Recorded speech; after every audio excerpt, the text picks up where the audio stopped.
Hey there, welcome to the Mental Perk Podcast. I'm Karla Hutcherson, licensed professional counselor. And I'm Brandi Mock, entrepreneur, author, and community leader. And we're here to talk about real people, real issues, and real talk.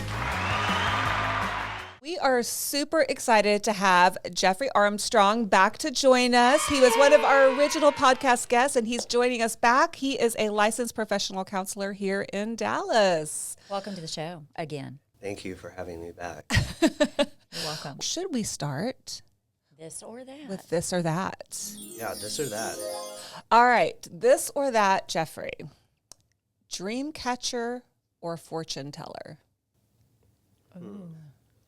Well, I was a huge fan of dream catchers at one point. Okay. My brother and I had this gag where we would, for years, put dream catchers in each other's cars and garages and things. I think a dream catcher only works in a vehicle or if the wind's blowing, because you need movement to catch the dreams as it's coming. So if you're in the car, the dreams can go through the catcher. But I haven't had much luck with them. Okay. Fortune telling is a cognitive distortion. It's when your mind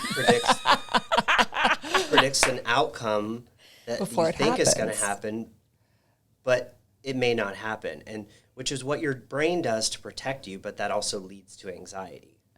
So you're saying you're more into dream catchers then, because they don't cause anxiety. I've never been anxious around a dream catcher. Okay. But you have them around a fortune teller? I did go to a fortune teller once in New Orleans years Oh. ago. They said that I was going to be happy and live by water. And are you? I do not live by water. However, I'm building a swimming pool in my backyard right now, See? which is not a happy thing because it's very stressful and creating a lot of dirt. But you're going to be happy once you can enjoy the pool, right?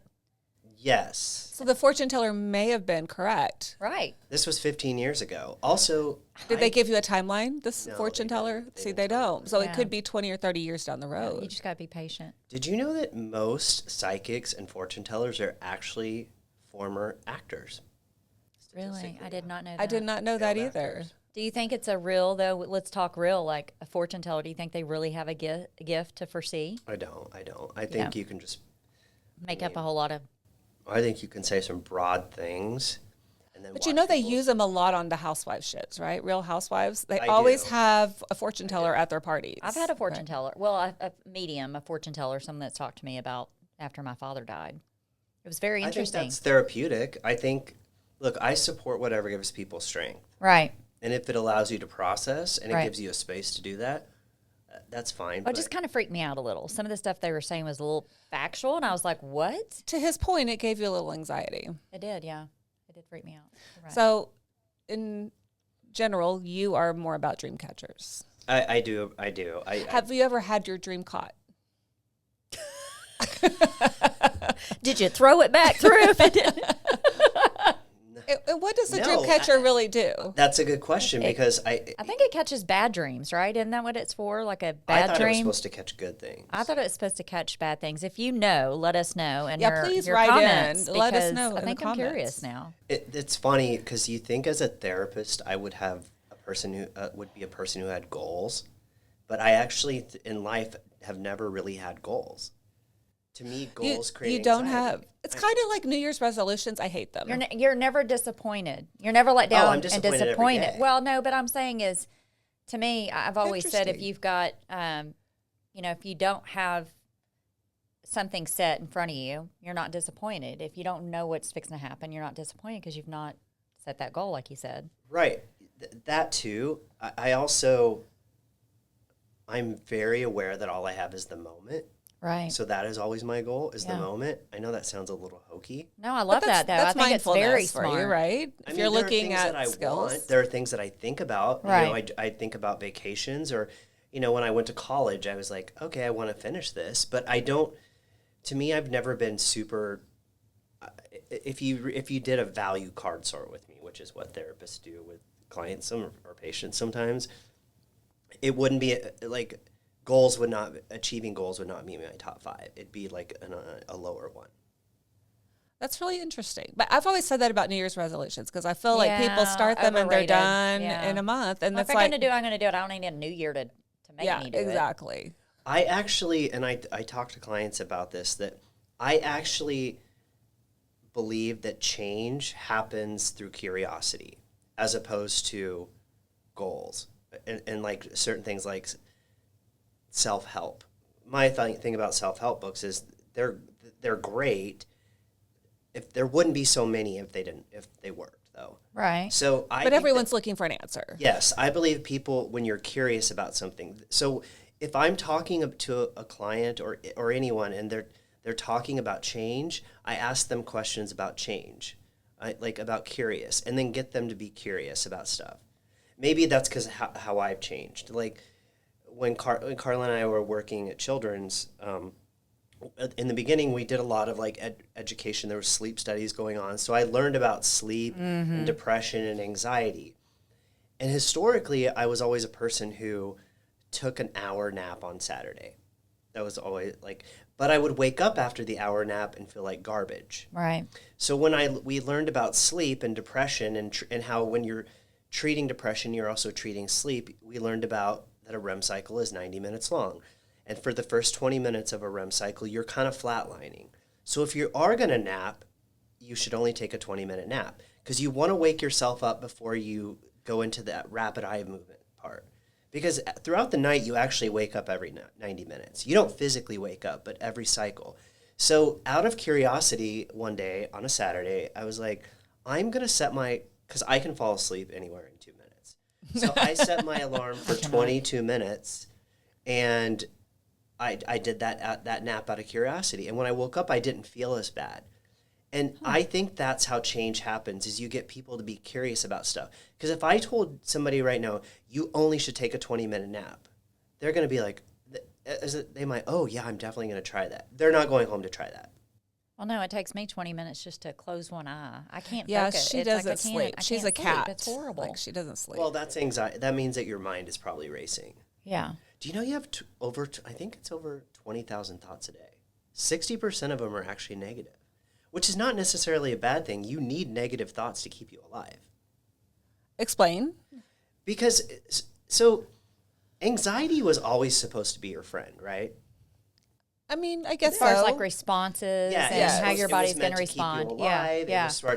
It was meant to do all these things. We need anxiety. You need some anxiety when you get in the car because It keeps It you keeps you focused. safe. and- It keeps you focused. 10 and 2. 10 and 2. 10 and 2. the problem with anxiety is like through evolution, which is, I mean, most emotions have come through, evolved through evolution, is that facts and logic are usually behind the anxiety and the emotion.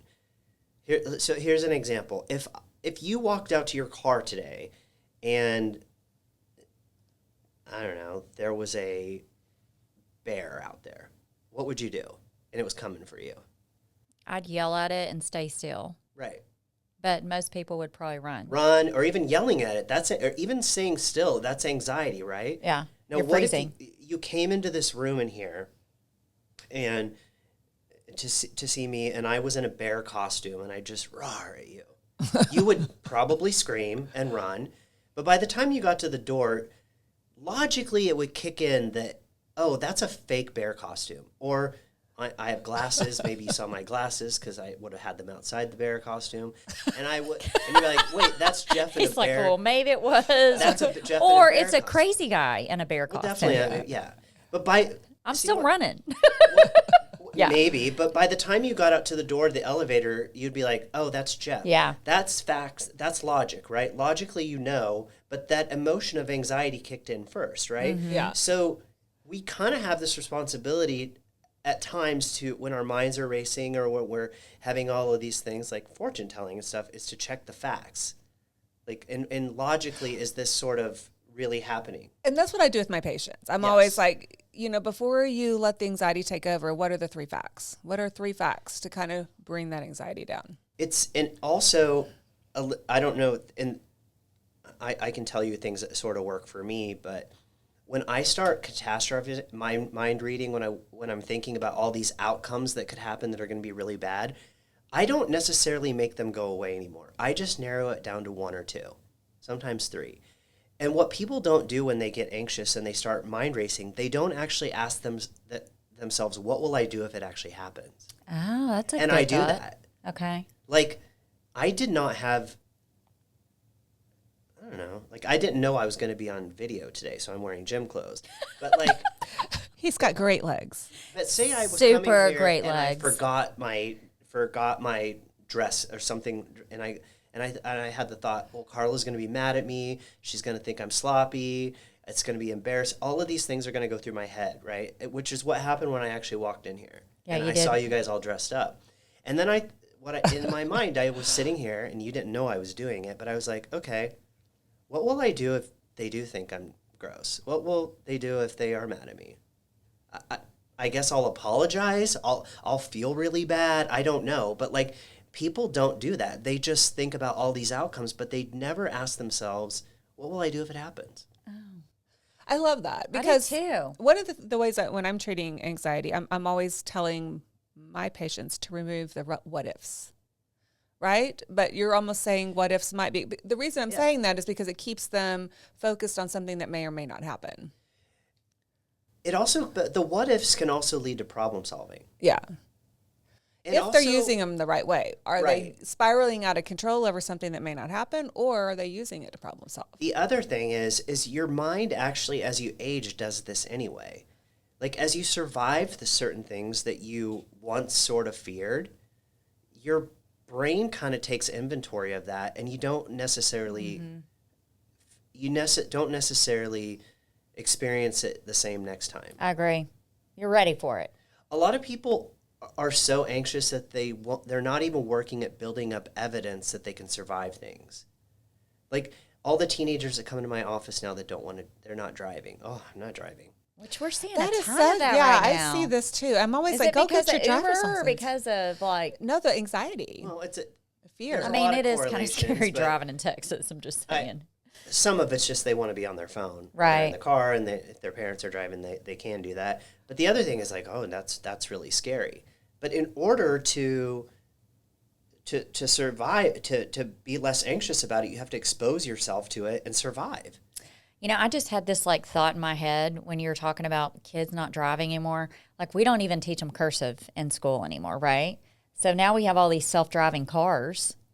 And when these kids get in these cars and they don't even have to they don't have to drive because they've got a car driving. It's like almost like handwriting. We're taking stuff out of their lives that are not utilizing them the way they need to be utilized, I think. This is wild speculation. I just think they want to be on their phone. Well, it's I don't know. probably I true. agree. I agree with that. I agree. Because if they're driving, they could be going for quite a while without checking their phone or their social Hopefully. media. Yeah. It's interesting, and just in this last week, I mean, I saw maybe 25 clients this week, but earlier this week, I was walking in my office to go to the restroom, and my next client was coming off the elevator and into my office and did not even see me. And Because they were on their phone? yeah, and then in my office, I have a waiting room, and I'm coming out with one client and saying goodbye, I'll see you next week or whatever, and my next client is sitting right there in front of me on his phone, does not look up, even as the commotion is going on around him. And then I go out, I go to the restroom, and I walk back in, and I stand in front of him, and I actually had to prompt him, like, hey, all right, come on back, because he just would not even look up. That's crazy. It's pretty- But I see that all the time. Yeah. I mean, do we too. see that. Or you go to like a nice restaurant, which I love me a nice restaurant, and you're sitting there and everybody's on their phones. They're not even talking to each other. Like if they're a couple, it's just crazy. It's almost like people don't know how to respond without that little electronic gadget in their hands. Like, they don't know how to communicate with people anymore. You feel safe if you've got something to look at or act like you've got something to distract you. Yeah, because everybody's trying. I mean, we're all trying not to feel, right? Like, Yeah. Boredom is a really uncomfortable emotion. I Historically, it love to be always has bored. been, right? I I Yeah. And love then to when be you're bored. busy, you miss being bored. Yeah. Right. But people, if you ask a lot of people, like, even to describe their emotions, how they're feeling or what was going on when they were feeling at this low point, they will describe it as being bored. I just think people are underrating boredom. I Well, a mean, lot of great things happen when you're bored. I think so too. Creativity. I think when you say bored, I'm like Creativity. still. Yeah. I'm being still. Yeah. I'm not going to do anything. I don't have I'm anywhere not to gonna focus. be. I don't being have anything still. I have to get done in that moment. Yeah. It's crazy. Well, that's because we're all so busy. I definitely think, and again, I'm throwing out all these kind of wild things like, oh, the teens don't want to drive because they want to be on their phone. But I also, another thing I think is that teenagers or young people, they have way too much time to think. They'll tell you they're so busy. I'm just so busy. And they are busy. They really but are. They have way too much time to think. Yeah. And I don't know about you, when I have too much time to think, not good things don't Yeah, it gets overwhelming. Yeah, like I don't. You get lost in your thoughts, Jeff? No, that's when I get anxious. Okay. Like when I have too much time. What do you to do think when you about get anxious? What is one of your responses to being anxious? I think years ago I would have said I used some different coping skills, like maybe like I'm a cognitive behavioral therapist, so I might challenge some of my thoughts. But now I'm 49 now, and I just tolerate it because I know that emotions have a beginning and an end. I know that my nervous system is going to kick in eventually, and it's going to calm me down. So when I do get really worked up internally or emotionally, I kind of just let myself feel it. I don't even try to necessarily make it go away. And I think that's the hard part about being young is that when you're young and you have these big emotions, whatever the emotion is, it feels like it's never going to end. Mm-hmm. Yeah. And I think that's true. I think we get, these kids are getting so caught up in their feelings that they don't understand that there's an end. Well, and that goes back and into that they've got when to you act get on older, them. you're able to process things more. And those things that would have triggered you when you were younger are not triggering you like they used to. You build up a tolerance to it, and You realize survive. this is temporary. Yeah. So if we try to rescue people from their feelings, we're not really doing them a service. No. He schooled me last time. That's not hard to do. Feelings are No, feelings are not facts. You do know what hard bullying is and light bullying is. Like she's like, I'm a bully. No. See, Jeff knows. He knows I'm not a bully. you're such a bully. I do agree. Like, we need to, and as a therapist, right, we're really big on I feel statements, like using I feel statements. When we ask people to use I feel statements, what we're really trying to get them to do is describe their emotion. Right. But it gets miscommunicated. I don't know that it's effective because if you say, I feel like Karla doesn't like me. You might be right. Right. That might be. But I really can't Karla's going to tell you. I can't feel like you don't like me. Right. I can think you don't like me, and that makes me feel really bad. Yes. Right? Like, so in getting myself to identify thoughts versus feelings, because feelings lead, you can have feelings and that can lead to thoughts too. Sure. Right. But if I'm feeling a certain way, by the way, if I'm feeling a certain way, I need to check my thinking. What is going on in my head?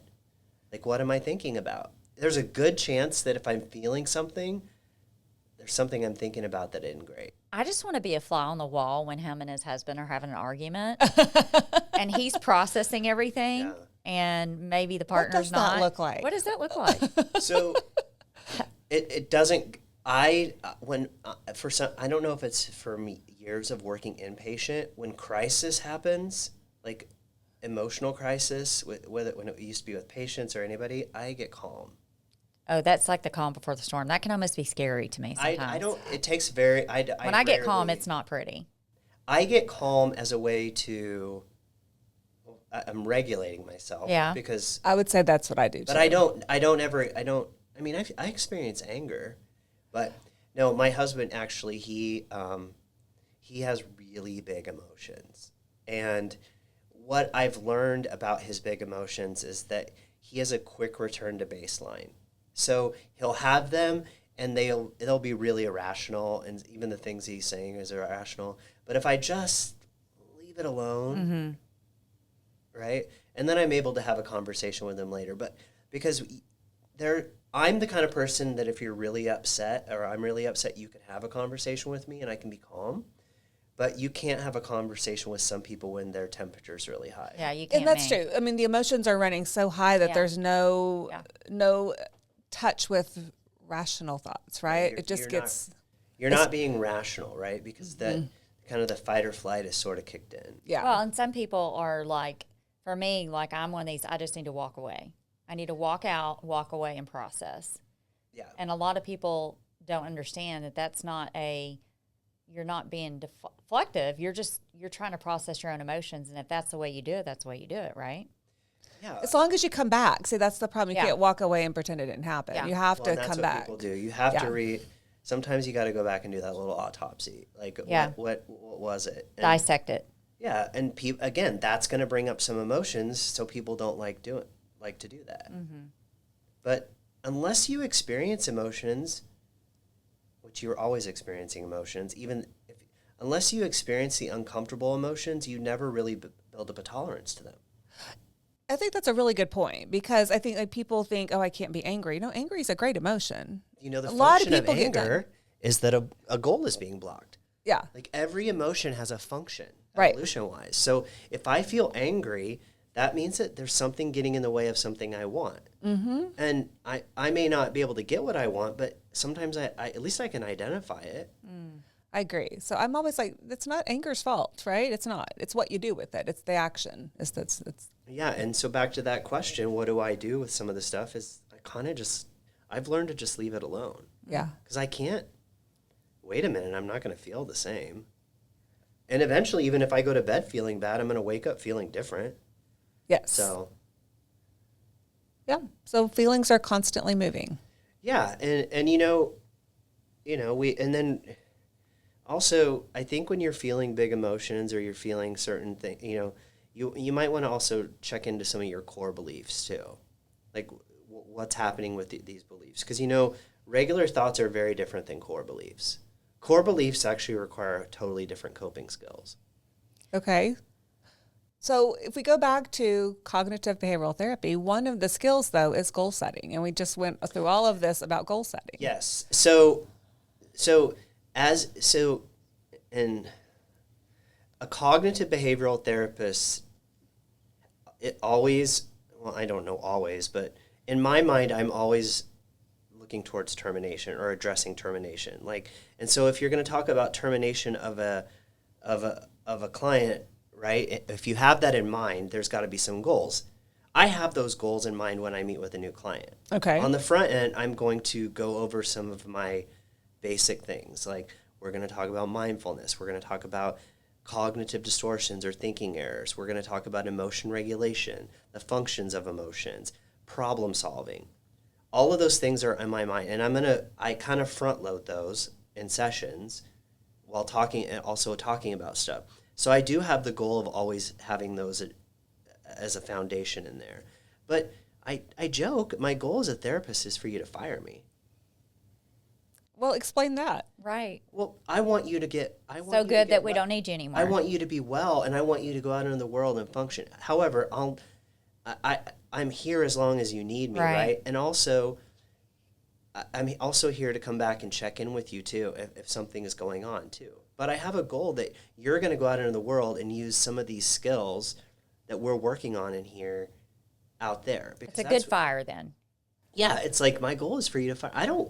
I You've think been you're put on great, but I leave. don't want you to be here forever. Exactly. Now, exactly. some people, depending on certain things, like they may need that. They may need that support. Someone with, a severe and persistent mental illness, and that's different. But for you're just, when it comes to treating anxiety and depression, medication treats the symptoms, right? Mm-hmm. And the rest is sort of thinking and behavior. Mm-hmm.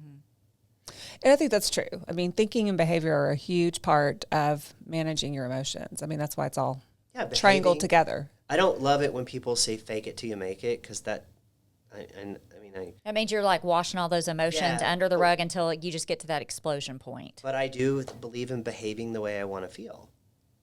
Okay.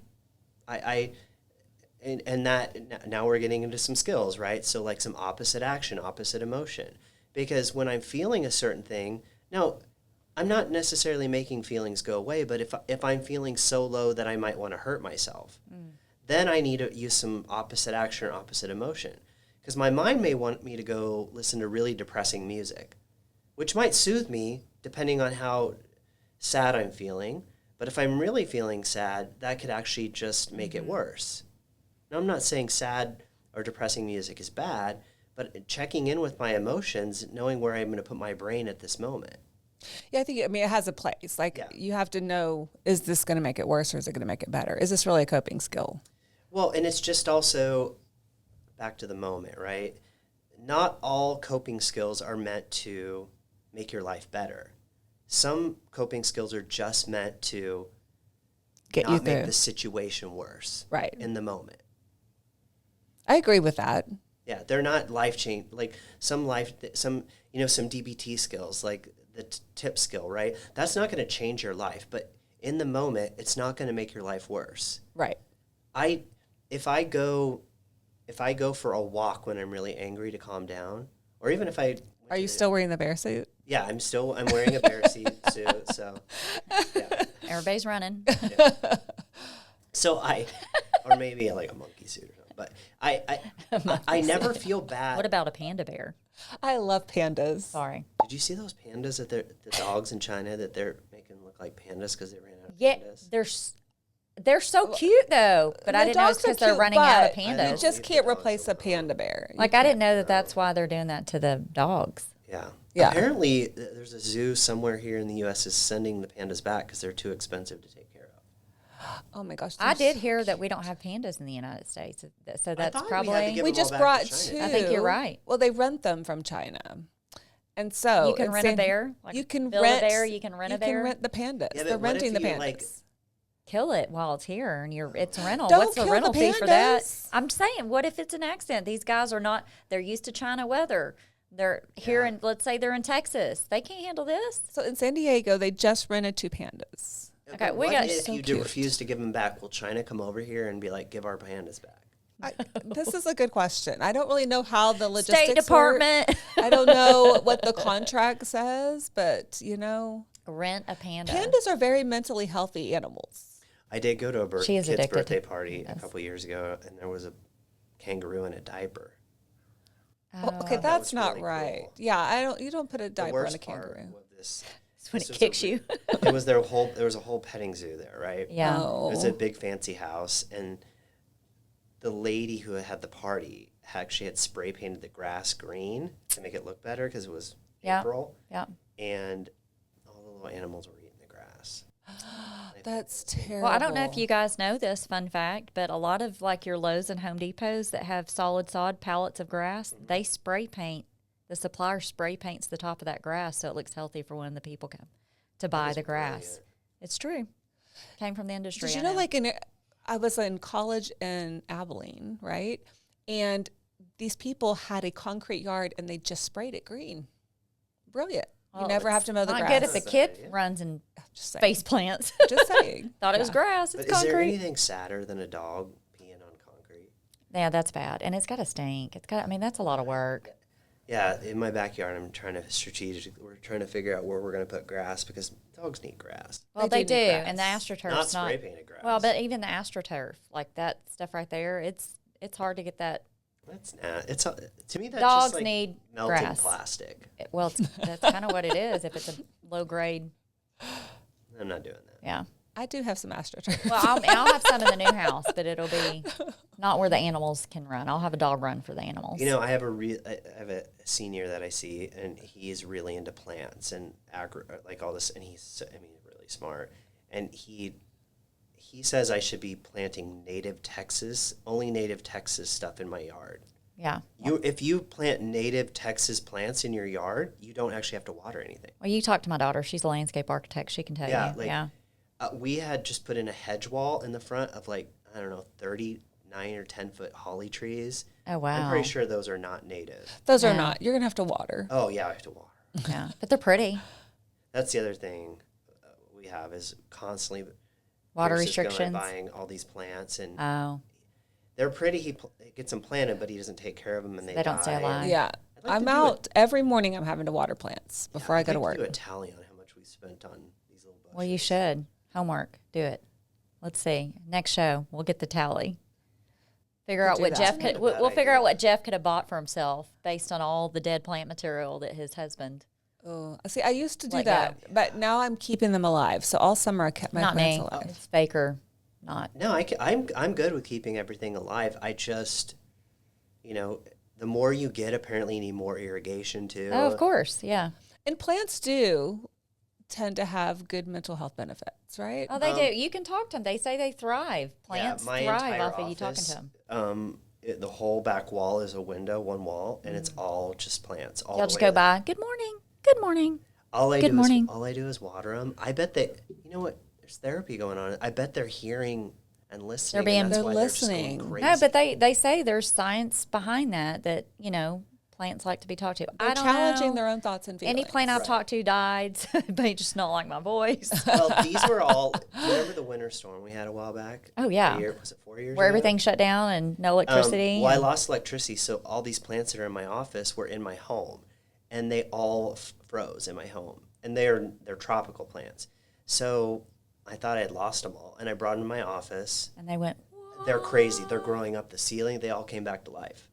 well, That's they missed their amazing. home. They wanted to be Well, back no, home. they were. Yeah, they. Well, no, were, they're I don't winter know if storm, it's- but- I think it's because they're in the office. They're hearing They're hearing all of the good things that you have to say. Well, I don't know about that. So I don't know what do why. you do for therapy for yourself? Yeah.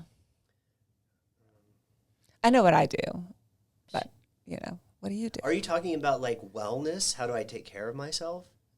However you want to interpret that. What do you do for your own mental health? A couple things. I really love being at home, and I don't follow really. I mean, I do follow the Housewives, which I'm not. I'm embarrassed a little. Oh, I am not, and I am there, but I'm all West Coast housewives. No, I think. Well, New York is coming back on October 1st, and nothing really is actually happening on that show. See, I've kind of lost interest in New York, so I really like Jenna Lyons. She used to be the CEO of J. Crew, so she's on that show. I do watch the New Jersey ones. I guess that's East Coast, The New Jerseys. but that it's something they're- special. I don't know if they're coming back. They got mean. They did get real mean, so yeah, and they couldn't even do the reunion together afterwards. It was terrible. I like Salt Lake. I like Beverly Hills. I do get. I mean, there's a lot of grifters on there, and I have a lot. What's a grifter? A grifter is like a drifter, I think. I don't know what the definition is, but it's someone who is kind of portraying themselves as something that they're not, and maybe even doing some shady dealings on the side too, to maybe fund that lifestyle. Yeah. No, I can see that. I can definitely see. I can almost pick out who's a grifter and who's not. To me, if a person gets defensive about something that you call them out on, Yeah. like, even if it's like, it's very common on these shows for them to call one out for renting their house versus buying the house. I don't personally, and I don't know, I don't get defensive about things that I'm not doing wrong. If you get really defensive, That's true. If you get really defensive, then I think, okay, something's up. Well, but I'm like, if you know where you're at in life and you're happy with everything, who cares what anybody else says about you, right? Well, you get Well, we don't defensive when you care. know that you did it. I would- 100%. I think I get defensive if I know that I did it. Yeah, If I know I 100%. didn't do anything, Right. and I'm like, okay, well, Yeah. That's your problem, not if mine, somebody said right? you don't own your house. Okay. Okay. All right. Facts are facts. I don't, Yeah, I don't. Or Yeah. That is so funny. See, I don't watch any of those shows. I'm not. Well, I do. I feel like I hear so much serious stuff during the day. Like, it's just, I'm so laser focused on all these problems that when I get home, I just want to do something mindlessness, right? And so that's my, So watching Well, a bunch of cat fights. oh yeah, it's hilarious. I can't watch The Housewives till a couple hours after being home because I do get too into it.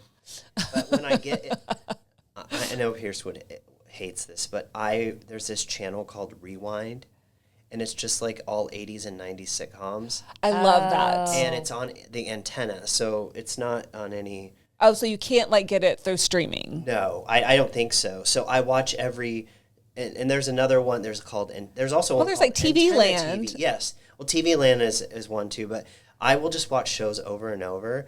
And what's funny is they all have the same commercials. It's like Moss, like that air conditioning and cooling or whatever. It's the same commercial, or it's like someone selling insurance. Or, Oh, yeah. and it's over, and Pierce knows all of them by heart because he watched. This He's is what like, I'm over this. I used to just go home after work and watch the Judge Judy. BBC. You I did like Judge Judy. I still I like do Judge. like Judge. She is It's funny because I'll scroll through my phone and see these little snippets of her. She's a bulldog, isn't she? I love her. I think she should. But your other, Oh, I think she's amazing. Yeah. She's funny, your other one too. was Golden Girls, though. I do like the Golden Girls. You like the Golden Girls? But they're not on any of these channels. No. So, No. But I can watch QVC for hours. I won't buy anything. I'll watch you. But can what are talk you getting about out a of body scrub QVC? for 2 hours, and I'll watch it. Stop. And I will not buy it. That's another this or that. Do you use body wash or bar soap? Wash. Yeah. I agree with that. Because Who uses soap bars anymore? well, I think Number one, they're kind of gross in the they're shower. more like. Well, they slip out of your hands. It's And just then they get all mess. soft. Like they're more responsible. They're better for the environment because they're not creating a big plastic pumping thing that you have to. But yeah. Yeah, I agree. But I'm just saying, I'm not a big bar soap person. Mm-mm. And it's kind of gross, like when they're sitting next to the sink, a bar soap that other people have been using, right? That's good. Yeah, It's kind of No, I don't use bar soap. So No. Okay, well, I'm glad we all agree on that. But if I have been. But how does QVC help your mental health? Because hearing someone talk about again a loofah. a bar of soap. Like when those. Did it make you feel good when I just did that? that? Goes on there and sells their goat's milk bars of soap and whatever. Beekman Brothers. Do you watch Shark Tank? No. Okay. I don't. The only reality show I watch is I do love the Game Show Network with the old ones from the 80s and Like 90s. Those are funny. The original Family Feuds with Richard Dawson. And I'm also into Password. Remember Password? I love The new one. Password. You It's watched so the new good. one? No, and the Keke little Palmer? host, yes, she is the best. No, I'm obsessed with that show. Yeah. I love that show. I love that show. Me too. I mean, like I can watch that for hours. It's awesome. No, and it's on NBC. I think the new season is starting. I do enjoy that show. That is so great. No, it's hilarious. But I don't understand. Like sometimes, I mean, I guess because we know what the password is, but I'm like, it doesn't make sense. Yeah. How they come with those clues. Well, you remember back in the 80s when it was on, there was like 5 of them in there, and they had to get the main password to get the clue. So the game has changed a little bit. Yeah, but I like the way it is now. But that show's been on, I think, since the late 70s. Yeah. Bert Comby, I think, was the host. Yes. Do you remember The Love Connection? Yes. I love that show too. Richard Woolery, is that right? Yeah. I think it's Richard it's Woolery. Chuck Woolery. Chuck Woolery. Yeah, that's it. Is that it? Yeah, Chuck Woolery. Yeah, that one's a good one. Yeah, that's a good one too. Yeah, so I mean, just TV in general. I mean, it gets a bad rap, but I think it's very healthy. I for can't me. watch intense shows like Yellowstone. Oh, I can. I love Yellowstone. 1883, Yellowstone. No, I can't watch anything that's Tulsa that King. intense. No. So good. Also, Anything Taylor Sheridan to me. part of it is that I don't know if you know this, but having a lot of choices creates more anxiety. Oh, of course. So the fact that I think if I didn't just watch 2 channels or 3 channels, I would just go through all the things and I would never watch anything because there would be so many options. I'd never get anything. Well, I mean, that makes sense because back in the day, they only had 2 or 3 channels that you could watch. That's I mean, Friday true. night at 8 o'clock, Dallas was on. I know. But I think we 9 o'clock take Falcon for. Crest, right? Oh, I know. Falcon. Okay, Yes. you just went down memory lane, Falcon Crest. That was a great show. It was a great show. They were both Dynasty. great. Well, Dynasty was on Wednesday nights at 8. Dallas. Landing was on at 9 on Thursdays. Oh my God, Yes. you're bringing up Because so many. it was my mom's show, and we had to go to bed at 9 o'clock because that was her time to watch Knots Landing. Yeah. But I wanted to watch Knots Landing because I thought it was a great show. It was a great show. It was a great show. All of those shows were great. Yeah, that's funny. They don't make. They don't make shows like that anymore, but they should. I mean, now they Now just PG. PG. Like what is PG back then yeah. was totally, now PG is like It's rated like R. Three's Company was risque, and parents were don't let the kids Oh, watch yeah. that. That's crazy. Funny. So the reason I wanted to move to Dallas Was to meet throughout my JR. life was because I grew up watching that show. That's how why I wanted to live here. Stop. And so I don't know if you remember the show, but Bobby Ewing had a Mercedes convertible, a 2-door. Okay. It was an SL. Was it red? It was red. Okay. So my husband just got a 1987 butter cover SL. And Oh my gosh. And so the one Bobby Ewing drove. So Pierce was born in 87. He bought this 87. and we drive it on the weekends around the neighborhood. That is so cool. I love that. It's South Fork. That's Aren't they fixing to do something with South Fork, though? Didn't they announce something that they're fixing to it's not the real, one. No, I know it's not. It's never going to be the real. JR's not around anymore. No. Yeah. He's gone. I did see Sue Ellen shopping at Whole Foods once. Stop. Yeah. This was Recently? years ago. I think maybe when they were filming the new Dallas here. Okay. Interesting. I never went up to her, but I saw Troy Aikman there, but I haven't seen the other stars. I used to see him at Flywheel at spin class back in the day. No, I ran into him basically on the Whole Foods carts kind of hit. Yeah, in the vegetable section. Are you trying to injure the quarterback? I didn't really know who it was at first, and I looked up. I said, "Oh, okay. Hey, how are you, Mr. Eggman?" Yeah, it's all right." Yeah, I don't. Well, I'm not on my phone all the time, so I probably would notice people. I also used to love the show Roseanne. Oh, I love Roseanne. I it's love funny that 'cause show. It goes back I love to the back reruns. then. You watched it; she was funny. But then as you get older and your personality starts to morph, you kind of have a better understanding of why she was the way she was and how she made people laugh. I mean, she's pretty freaking funny. Well, Karla, I don't know if you remember this because we were working together at this was years ago, but there was a winter storm here, and I was going to Hawaii with my mom, and my mom was supposed to fly in from Nebraska and meet me at DFW, and something happened. My flight was canceled here or something, so my mom went on, and I went to the airport, and it was a mess, and I got in line and got on the plane, and I was finally getting to go to Hawaii that night. I remember this story. And I hear this voice. It was Roseanne. She was on the plane. She was sitting in front of me. Yes. My husband. Was she loud and obnoxious? Yes, she was. Was it driving you crazy? No, she talked to me. No, she wasn't she wasn't loud and She's obnoxious. just her. Her voice. It's so distinct, the voice. She did at that time have her TV show called Roseanne Nuts because she Oh, bought a macadamia yeah. nut farm, and at the, so at the beginning of the flight they bring out hot nuts in the little bowl. Was she dogging on him? Well, no. Towards the end of the flight, she asked the flight attendant for some hot nuts, and she's like, we don't have those. Those are for the beginning of the flight. So they wouldn't even give her any nuts. Did she say, "I'm Roseanne Barr"? No, but I'm sure they knew. The flight attendants. Well, see, they don't not care even who you Roseanne are. can get some They nuts, don't care who you so are. I I'm wish I just would have saying. asked for her autograph, though. You would have? Because we were getting off the plane. We got held up because they were letting another plane off, and she was standing next to me, and she turned to me and she said, "This never happens here." She was frustrated. I was like, "I know. Can I have your autograph?" She said it. I bet that they really appreciate when people don't ask them for the autograph. Well, somebody told me they like it when you ask them now. Okay. Or want a photo with them because...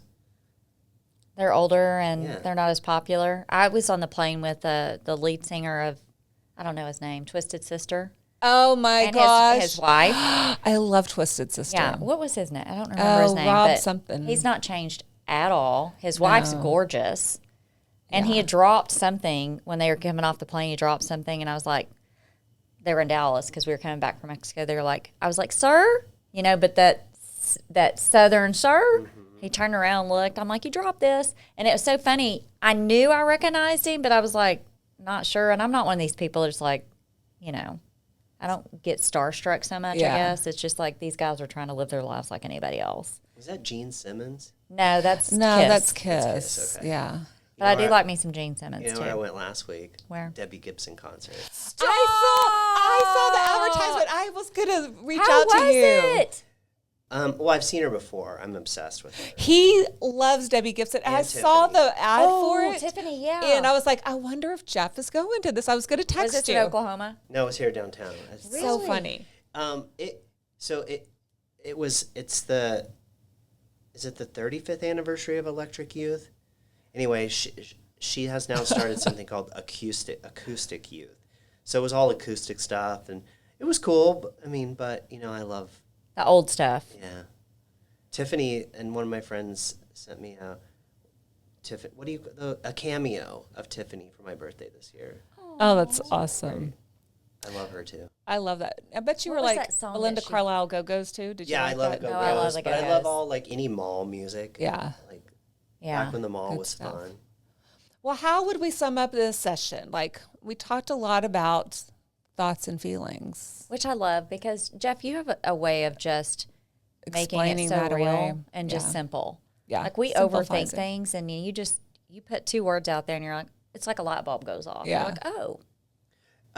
I always tell people, because I'm a little psychoeducational, and so I think after I tell people something, I'm like, I know I made that sound really easy, and I know it's not. It's You're not. right, but at the same time, it is a lot of it is easy if you start to utilize. I the think tools, we you know? make it harder than it is. Yeah. I think we try to make it harder than it is. I can't even speak right now. I'm like, ugh. I know. Podcaster who can't Yeah. speak. Well, we are so thankful that you came and had some time with us again. I I'm think so we learn so sorry. much every time. So sorry, Karla didn't tell you about the dress code. Yeah, I did not do a good But you job look of great. that. You always look But, great. you know, he's just such a handsome little guy. He's handsome.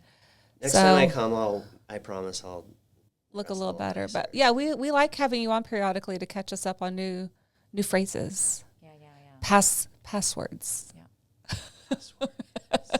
We're gonna play that next time you come on. We're gonna do passwords. Oh, I would love to play Password. Oh, we're gonna do it. So that's gonna be so fun. Yeah. So that's y'all stay tuned for that because we're gonna make that happen. Well, thank you so much for being All on our show right. again. Thanks for for coming having and me. seeing us. If you or anyone you know is struggling with mental health issues, please reach out to talk to someone you trust. Get connected to a mental health professional who can help you find ways to cope and ultimately feel better.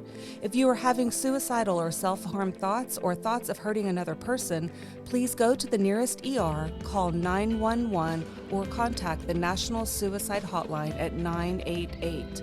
Thank you for tuning in to Mental Perk. We hope our talk today highlighted real people working through real issues based on mental health. Our goal at Mental Perk is to make sure every one of you knows you're worthy. We're in this together.